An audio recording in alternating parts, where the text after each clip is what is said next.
What is happening in China right now that could bring down the global economy one more time and can bring a worldwide recession?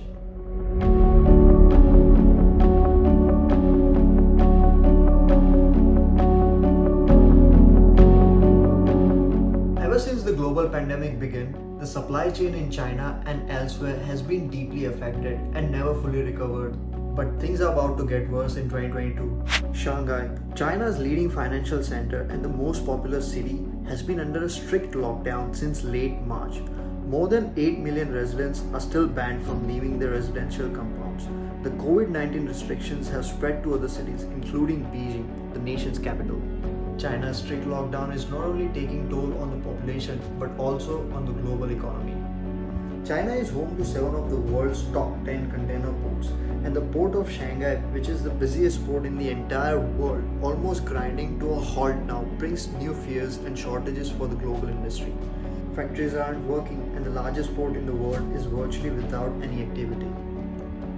Now, as the port of Shanghai is running at half speed due to long weeks under strict lockdown, concerns grow over the globe as this might bring new shortages.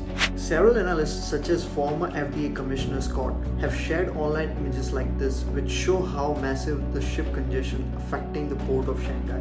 Shipment delays between China and major US and European ports have quadrupled since late March, and by the end of April, ships from China to Seattle were taking 4 days longer than expected to arrive, up from about 1 day the previous month.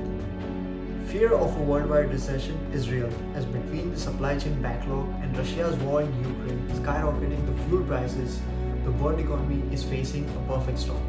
Ships arriving in Shanghai are not subject to any restrictions, but the dock workers and port truckers are under zero COVID policy carried out by the Chinese authorities. If a COVID test turns out positive, regardless if the worker shows any symptoms, then they are forced to be quarantined in a cage like dystopian COVID centers. Another lengthy delay in supply of key parts because of China's port congestion could increase consumer prices much faster than previously expected. All this is happening is because of China's zero COVID policy, and that seems very odd and raises a lot of questions when the most of the world is about to enter into endemic due to rapid adaptation of COVID vaccines.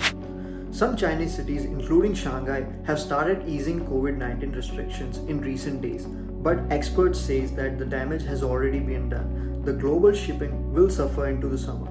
That could exert even more pressure on the global supply chain, already reeling from Russia's invasion of Ukraine and keeping inflation running hot. And that brings a valid question on China's zero COVID policy, that the lockdown and cargo jam was a perfectly timed and well-structured strategy to put pressure on West so that they are more dependent on Beijing. Last year's inflation was mainly driven by two factors: supply shortages of key parts owing to supply chain bottlenecks and record high container freight rates. Both problems continue this year, even as Russia and Ukraine war has fueled global inflation by driving up prices for energy and other key commodities. Since COVID pandemic began in 2020, the world economy was on halt, and that made several countries to bring more money in the system to survive, which eventually increased their debts. Due to this move, we saw extraordinary growth in asset classes such as stocks, crypto, and real estate, which grew ridiculously high and gave double-digit returns to investors.